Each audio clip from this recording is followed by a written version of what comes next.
'allamtana innaka antal alimul hakim. Raditu billahi rabban wa bil islami dinan wa bi Muhammadin sallallahu alaihi wasallam nabiyyan. Hadirin kaum muslimin, jamaah salat zuhur yang dirahmati dan dimuliakan oleh Allah Subhanahu wa taala. Pertama-tama marilah senantiasa kita memanjatkan puji syukur kepada Allah Subhanahu wa taala di kesempatan siang hari ini. Alhamdulillah dengan izin dan ridha Allah taala kita masih diberikan kesehatan, kita masih diberikan waktu untuk terus menambah amal-amal kebaikan kita yang tentunya kita harapkan menjadi amal kita yang mulia di hadapan Allah Subhanahu wa taala. Salawat dan salam mari kita sampaikan kepada uswah hasanah kita, teladan kita yang mulia, baginda Nabi Muhammad sallallahu alaihi wasallam. Mudah-mudahan salawat dan salam kita untuk beliau kelak pada yaumul akhir kita mendapatkan syafaatul uzma. Allahumma salli wa sallim ala sayyidina Muhammad. Hadirin yang dirahmati dan dimuliakan oleh Allah Ta'ala, pada siang hari ini melanjutkan kajian kita dari bahasan hadis-hadis qudsi yang bersumber dari riwayat-riwayat yang sahih dari Rasulullah Sallallahu Alaihi Wasallam. Hadis yang kita akan bahas adalah lanjutan dari hadis-hadis sebelumnya. Riwayat dari Abu Hurairah radhiyallahu anhu. An Abi Hurairah radhiyallahu anhu, dari sahabat yang mulia Abu Hurairah radhiyallahu anhu, Allah meridai sahabat yang mulia tersebut. An Rasulillah sallallahu alaihi wasallam, baginda Rasulullah sallallahu alaihi wasallam bersabda. Qala Allah Ta'ala, Allah Ta'ala berfirman. Jadi hadis qudsi itu ciri yang paling utama itu adalah di dalam hadis itu mengutip firman Allah Subhanahu wa taala. Jadi redaksi biasanya adalah Rasulullah bersabda, Allah Ta'ala berfirman. Atau Rasulullah bersabda yang diriwayatkan dari Allah Ta'ala. Namun ada perbedaan antara hadis qudsi dengan ayatul Quran. Ya, kalau hadis qudsi la yuta'abbad bitilawatihi, tidak bisa dijadikan bacaan di dalam salat. Ya, jadi misalnya di saat kita salat habis membaca Al-Fatihah, kemudian kita membaca hadis qudsi sebagai ayat misalnya tidak bisa, walaupun sama-sama firman Allah. Tetapi kalau ayatul Quran, ayat Al-Quran yuta'abbadu bitilawatihi, dijadikan bacaan di dalam salat kita. Jadi ini perbedaan yang paling mendasar antara hadis qudsi dengan ayat-ayat Al-Quran. Apa firman Allah Subhanahu wa taala? A'dadtu li'ibadiyas salihina. Aku sediakan untuk hamba-hambaku yang beriman, hamba-hambaku yang saleh. Ma la 'ainun ra'at, sesuatu yang belum pernah dilihat oleh mata mereka, wala udhunun sami'at, belum pernah terdengar oleh pendengaran mereka, wala khatara ala qalbi bashar, dan belum pernah terbersit di dalam benak dan hati manusia.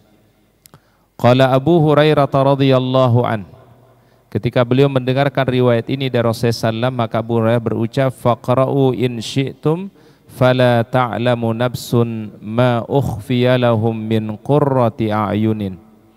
Maka beliau membaca satu ayat di dalam Al-Quran, ya, dan ini ayat ada di surat As-Sajdah, ya, fala ta'lamu nafsun ma ukhfiya lahum min qurrati a'yun.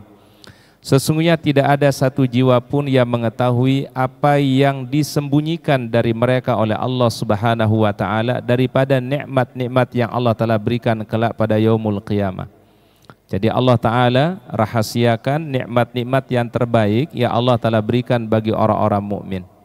Nah, ini beliau mengutip satu ayat dari Al-Qur'an, faqra'u in syi'tum fala ta'lamu nafsun ma ukhfiya lahum min qurrati a'yunin. Hadis yang mulia ini ada beberapa faedah yang kita bisa ambil, ya, faedah yang kita ambil pembelajarannya kata para ulama. Yang pertama adalah Allah Subhanahu wa taala jadikan al-jannah, surga itu menjadi jazaa'un lil mu'minin, sebagai balasan bagi orang-orang mukmin. Dan ini tentu menjadi keadilan Allah Ta'ala. Allah Ta'ala punya sifat adil, yaitu adalah Allah Ta'ala sediakan kebahagiaan, sediakan nikmat yang belum pernah terlihat oleh mata manusia, belum pernah terdengar oleh pendengaran manusia, bahkan tidak pernah terbersih dalam hati dan pikiran manusia, yaitu nikmat yang luar biasa, itu al-jannah. Faedah yang kedua adalah Rasulullah sallallahu alaihi wasallam memberikan petunjuk kepada kita semua untuk selalu memohon al-jannahnya, ya. Bahkan ketika orang tawaf, ya, di antara rukun Yamani dan Hajar Aswad kan doanya cuma satu, Pak. Kalau dari Hajar Aswad sampai rukun Yamani mah doanya bebas, boleh zikir, boleh doa, boleh tasbih, boleh istighfar, boleh bersalawat, baca Quran juga boleh. Tapi di antara rukun Yamani dan Hajar Aswad doanya cuma satu. Dan ini permohonan yang terbaik yang disebutkan di dalam Al-Quran. Rabbana atina fid dunya hasanah wa fil akhirati hasanah wa qina adzabannar. Diminta di tempat yang terbaik di Baitullah, di tempat yang paling mulia di tanah suci kota Mekah Al-Mukarramah, di antara rukun yang paling terbaik rukun Yamani dan rukun Hajar Aswad. Ya, karena kan Ka'bah itu ada sisi-sisinya, ya. Ada 4 sisi daripada Ka'bah. Sisi yang pertama disebut dengan Hajar Aswad. Sisi yang berikutnya disebut dengan rukun Iraqi. Kemudian sisi berikutnya namanya rukun Asyami, ya, yang dekat Syami ini yang dekat dengan Hijr Ismail. Kemudian baru rukun Yamani, ya. Nah, dari rukun Yamani ini sampai Hajar Aswad doanya cuma satu. Rabbana atina fid dunya hasanah, ya Allah berikanlah kami kebaikan di dunia ini, kebahagiaan di dunia ini. Dimudahkan dalam beramal saleh, mendapatkan ilmu yang bermanfaat. Ini fid dunya hasanatan, diberikan rezeki yang barokah oleh Allah Subhanahu wa taala. Wa fil akhirati hasanah. Wa fil akhirati hasanah kata para ulama adalah dukhulul jannah. Hamba itu dimasukkan di dalam al-jannah Allah, mendapatkan rahmat Allah, mendapatkan syafaat baginda Rasulullah sallallahu alaihi wasallam. Wa qina adzabannar, dan selamatkan kami dari siksa api neraka. Maka ini permohonan yang paling terbaik para jamaah, ya. Jadi hadis kudusi ini mencontohkan kepada kita semua, diberikan petunjuk oleh Nabi, mohonlah kita kepada Allah Ta'ala, yaitu al-jannah. Bahkan Rasul meminta, kalau minta surga itu mah minta yang paling terbaik, kata Nabi, namanya surga Firdaus. Salullahal Firdaus, salullahal Firdaus, salullahal Firdaus. Mintalah surga yang paling mulia, yaitu surga apa? Firdausnya. Nah, diriwayatkan dalam satu kisah oleh baginda Nabi SAW, ternyata di surga Firdaus itu ada satu kedudukan para jamaah. Yang kedudukan ini yang paling tertinggi, dan Allah Ta'ala hanya berikan kepada satu orang hamba saja. Yang ini yang kemudian kita dianjurkan oleh baginda Rasul setiap selesai adzan dikumandangkan untuk kita baca doa yang mulia ini. Allahumma rabba hadhid da'wati tammah wassalatil qa'imah ati Muhammadanil wasilata wal fadilah wa ba'athhum maqaman mahmudanil ladzi wa'adta. Ada dialog antara para sahabat dengan baginda Rasul. Ada satu kalimat tadi di doa tadi, ati Muhammadanil wasilata wal fadilah, atau ati sayyidana Muhammadanil wasilata wal fadilah. Seorang sahabat bertanya begini, Pak, ya Rasulullah, mal wasilah wal fadilah? Apa itu wasilah dan apa itu fadilah? Karena mungkin bagi para sahabat ini hal yang asing bagi para sahabat, apa maknanya? Apa yang dimasukkan oleh baginda Rasulullah SAW? Ati sayyidana Muhammadanil wasilata wal fadilah. Ya Allah, berikanlah untuk baginda Nabi Muhammad wasilah dan fadilah. Ternyata wasilah dan fadilah, kata beliau, a'la darajatin fil firdaus, kedudukan yang paling tinggi di surga yang paling tertinggi, yaitu surga Firdaus. Jadi ada satu posisi kedudukan, kata Nabi, yaitu ada di surga Firdaus, namanya adalah wasilah dan fadilah. Kemudian beliau mengatakan, kedudukan ini hanya Allah Ta'ala berikan kepada satu orang dari hamba-hamba Allah. Maka aku berharap, kata beliau, mudah-mudahan akulah yang terpilih oleh Allah Ta'ala untuk mendapatkan wasilah dan fadilah. Maka beliau katakan, kalau ini yang kita mohonkan untuk baginda Rasulullah SAW, ati sayyidana Muhammadanil wasilata wal fadilah, apa kata beliau? Wajabat syafaati yaumal qiyamah, nanti aku berikan mereka syafaat pada hari kiamat. Berarti kita doakan untuk baginda Nabi SAW mendapatkan kemuliaan di sisi Allah Ta'ala, wasilah dan fadilah. Rasul menggantikannya, memberikan kemuliaannya dengan apa? Syafaat dari baginda Nabi Muhammad sallallahu alaihi wasallam. Nah, ini faedah yang kedua dari hadis yang mulia ini. Kemudian yang ketiga adalah, faedah yang ketiga kata para ulama, gambaran al-jannah itu sesuatu keindahan yang tidak bisa tergambarkan. Jadi keindahan surga itu tidak bisa dibayangkan, tidak bisa untuk digambarkan. Makanya kalimatnya tadi adalah sesuatu yang belum pernah dilihat oleh mata manusia. Jadi kalau kita pernah melihat sesuatu yang paling indah, maka keindahan surga melebihi daripada yang pernah kita lihat. Kalau ada orang yang mendengar sesuatu yang paling indah di dunia ini, mungkin kita pernah mendengar suatu tempat yang paling terindah di dunia ini, kata Rasulullah SAW dalam hadis qudsi ini, keindahan surga melebihi dari apa yang kita dengar. Kalau sesuatu yang kita bayangkan, yang terbersih dalam hati kita tentang satu keindahan, maka jauh lebih indah apa yang Allah Ta'ala siapkan bagi orang-orang mukmin, yaitu surganya. Mala ainun ra'at, wala udhunun sami'at, wala khatara ala qalbi bashar. Ya, sekalipun di Al-Quran kan diceritakan tentang makanan penghuni surga ya Pak ya. Dikasih makanan berupa buah-buahan, mereka dikasih daging yang mereka sukai. Kemudian mereka berada di dipan-dipan yang penuh dengan minum-minum yang nikmat. Tapi itu mungkin baru gambaran sederhananya Pak. Tapi apa yang nanti dilihat oleh orang beriman melebihi dari apa yang kita lihat sekarang ini, apa yang kita gambarkan saat ini, dan apa yang pernah kita dengar saat ini. Jadi keindahannya itu adalah tidak bisa orang menggambarkannya. Hatta Rasul saja enggak bisa menggambarkan keindahannya surga. Beliau hanya mungkin memberikan, kalau dalam istilah tafsir itu namanya takrib Pak. Takrib itu artinya cuma mendekati saja Pak. Beliau memberikan gambaran, oh nikmat surga itu minumannya ini, jenisnya ini. Tapi hakikatnya sebenarnya melebihi dari apa yang dilihat, melebihi dari apa yang kita dengar, melebihi dari apa yang kita bayangkan. Nah, sehingga kan dikisahkan oleh baginda Nabi SAW. Mungkin pernah kita dengar riwayat ini. Dan ini disebutkan di kitab Riyadus Shalihin. Ya, kalau kita baca kitab hadis Riyadus Shalihin itu kan, di situ Rasul menceritakan Pak, ada orang yang di dunia ini orang yang paling sengsara dan orang yang paling nikmat di dunia. Ya, jadi ada orang yang paling sengsara di dunia dan ada orang yang paling apa? Nikmat di dunia. Dua hamba ini kata Rasulullah SAW nanti dihadapkan pada hari kiamat. Yang paling sengsara ini sabda baginda Rasul, yusbagu fil jannah, dimasukkan sebentar di dalam surga. Kalau bahasanya yusbagu itu dicelupin.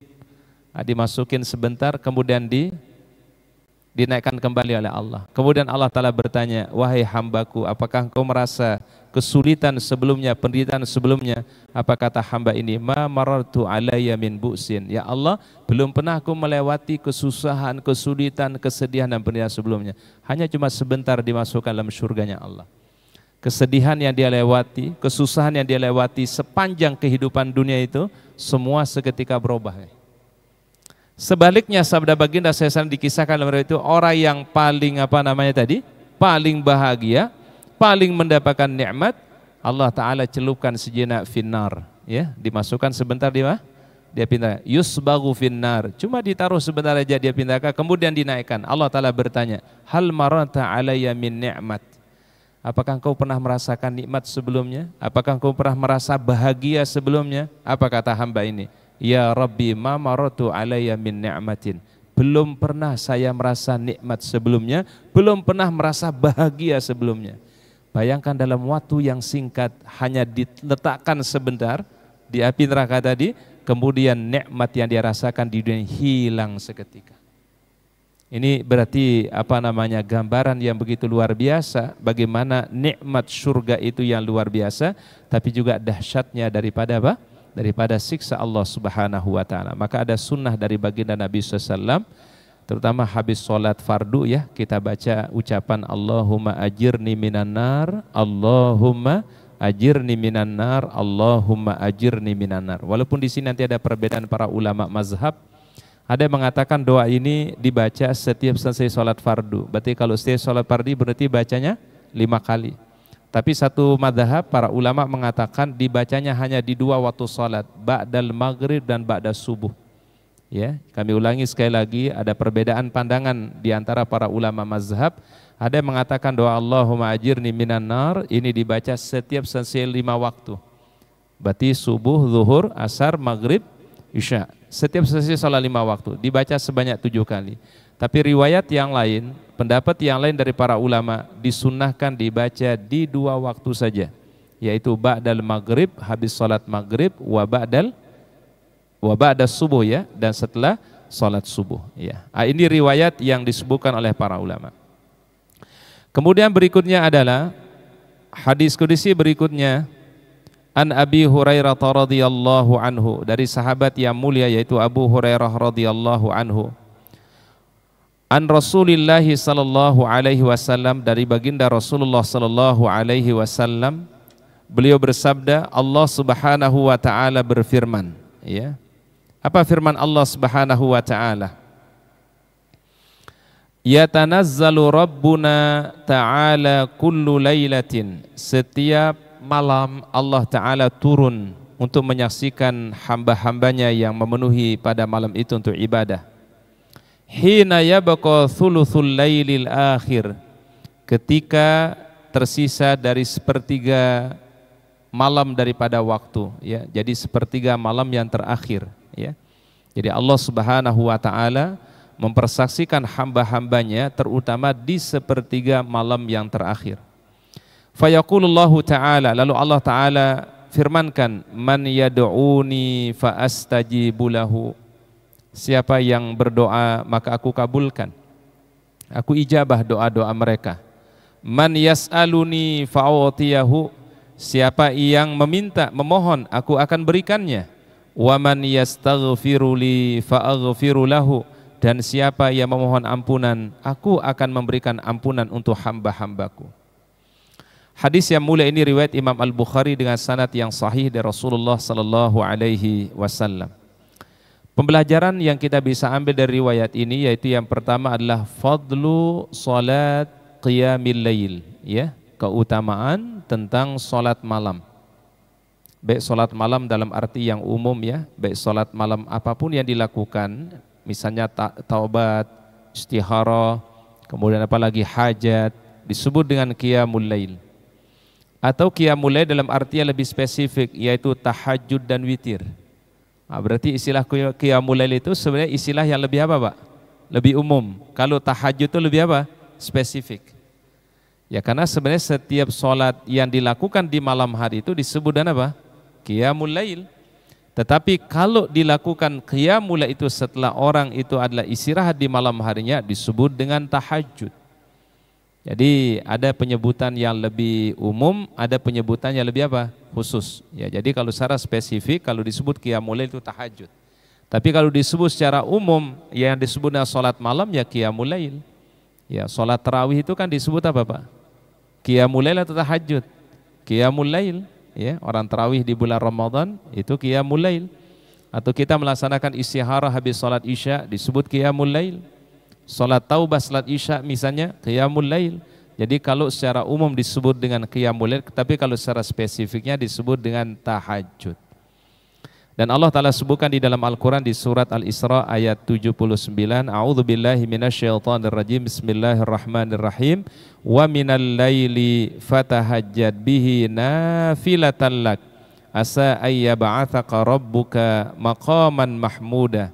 Wa qur rabbi adkhilni mudkhala sidqin wa akhrijni mukhraja sidqin waj'alni min ladunka sultanan nasira. Jadi Imam Al-Qurtubi mengatakan apa? Kalau orang menjaga salat tahajudnya setidaknya dijaga oleh Allah atau dilindungi oleh Allah, diberikan 4 kemuliaan. Jadi siapa saja yang menjaga salat malamnya, menjaga tahajud dan witirnya, maka Allah Ta'ala muliakan dengan 4 hal menurut ayat tadi. Apa kata Imam Al-Qurtubi? Yang pertama, asa ayyab'atsaka rabbuka maqaman mahmudan. Allah Ta'ala akan posisikan hamba itu pada kedudukan yang mulia di sisi Allah, disebut maqaman mahmudan. Dan yang paling pertama mendapatkan kemuliaan maqaman mahmudan inilah baginda Nabi Muhammad Sallallahu Alaihi Wasallam. Yang sebab inilah beliau nanti memberikan syafaatul uzma untuk manusia, Pak. Ya, yang disebut dengan maqaman mahmuda. Jadi dimanapun kita berada diberikan kedudukan yang mulia oleh Allah Ta'ala, ya, diberikan kemuliaan dalam hidup kita. Kalau orang menjaga qiyamul lail, salat tahajudnya. Yang kedua kata Imam Qurtubi, kalau orang menjaga salat malam, salat tahajudnya dan witirnya, Allah Ta'ala akan memberikan jaminan yang kedua, akhir hidupnya dalam keadaan husnul khatimah. Rabbi adkhilni mudkhala sidqin. Jadi makna adkhilni mudkhala sidqin itu ternyata maknanya adalah orang itu meninggal dunia dalam kondisi yang baik, husnul khatimah, sehingga dia masuk di alam kuburnya dalam kondisi baik. Rabbi adkhilni mudkhala sidqin. Ada juga tafsiran kalau kita baca di Ibnu Katsir mengatakan, ya Allah masukkanlah kami di kota Madinah dalam kondisi baik. Rabbi adkhilni mudkhala sidqin. Waktu beliau meninggalkan kota Mekah dalam perjalanan hijrah beliau, salah satu tafsirannya Ibnu Katsir mengatakan apa? Yang dimasukkan dengan masukan kami dengan baik, yaitu ketika Rasul meninggalkan kota Mekah menuju kota Madinah agar beliau masuk dalam kondisi yang baik. Ya, wa akhrijni mukhraja sidqin. Yang ketiga, kalau orang tahajud kata Imam Al-Qurtubi, Allah Ta'ala jamin adalah nanti dibangkitkan dari alam barzakhnya dalam kondisi yang baik. Wa akhrijni mukhraja sidqin. Jadi akan dibangkitkan kita nanti ya pada saat di yaumul hisab atau yaumul mahsyar dalam kondisi yang baik. Sehingga ada kan orang yang disebut oleh Nabi SAW ketika dibangkitkan dalam kuburnya dalam keadaan wajahnya mereka bercahaya. Ada juga yang membaca talbiyah. Talbiyah itu biasanya baca siapa, Pak? Orang yang berhaji berumrah ya, Pak ya. Labbaik Allahumma labbaik, labbaik la syarika laka labbaik, innal hamda wan ni'mata laka wal mulk la syarika lak. Ternyata nanti ada orang dibangkitkan dari alam barzahnya, kata Rasulullah SAW, dalam kondisi membaca talbiyah. Kenapa membaca talbiyah? Karena waktu meninggal dunia sedang menunaikan ibadah haji. Karena kan riwayatnya ada seorang sahabat baru membaca niat labbaik Allahumma hajjan dalam posisi sudah pakai pakaian ihram. Kemudian beliau naikin ontanya, ini sahabat, kemudian berjalan, tidak jauh kemudian dia terjatuh dari kendaraannya, terinjak oleh untanya, kena pada bagian lehernya dan meninggal dunia. Maka kemudian Rasul mengatakan ya satu kalimat yang luar biasa. Apa kata beliau? Nanti ini orang dibangkitkan oleh Allah Ta'ala dalam keadaan mulabbiyan. Mulabbiyan itu artinya adalah dalam keadaan membaca talbiyah. Sehingga haji yang paling terbaik atau umroh yang paling terbaik kata Rasul, aktsaruhum talbiyatan, yang memperbanyak membaca talbiyahnya. Nah, justru kalau kita berumroh berhaji itu yang paling bagus amalan itu memperbanyak talbiyahnya justru, Pak. Ya, terutama setelah membaca niatnya itu disegerakan untuk membaca talbiyah dan diperbanyak, dan itu yang menjadikan ibadah umrohnya lebih berkualitas atau ibadah hajinya lebih berkualitas ya Allah Ta'ala. Aktsaruhum talbiyatan, semakin memperbanyak talbiyah semakin apa? Semakin afdal.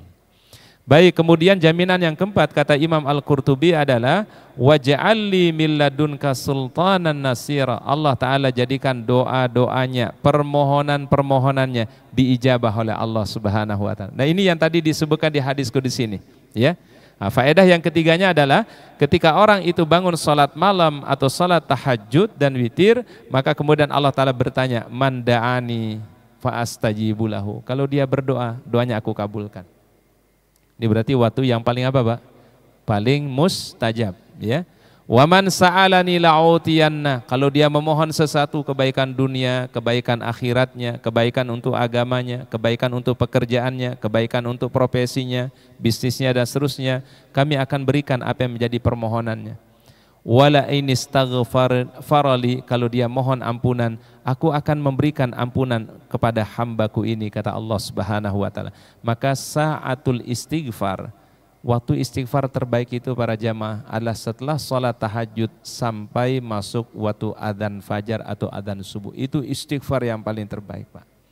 Bahkan itu salah satu kebiasaannya ahlul jannah yang disebutkan di dalam Al-Quran oleh Allah Ta'ala, wabil asharihum yastaghfirun. Waktu sahar itu ternyata waktu yang paling bagus untuk memohon ampunan, Pak. Wabil asharihum yastaghfirun. Di waktu sahur Kan orang kalau makan di situ namanya waktu apa? Makan sahur. Waktunya namanya dalam bahasa sahar.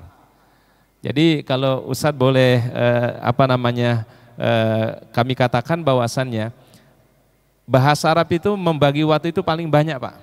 Ya, kalau kita Muhammad membagi waktu pagi, siang, sore, malam ya, Pak ya. Pagi, siang, sore, malam. Kalau bahasa Arab banyak, Pak. Ya, pada setiap bagian-bagiannya beda-beda namanya, Pak. Contoh, Pak, kalau waktu pagi kan kita sebut waktu subuh atau fajar.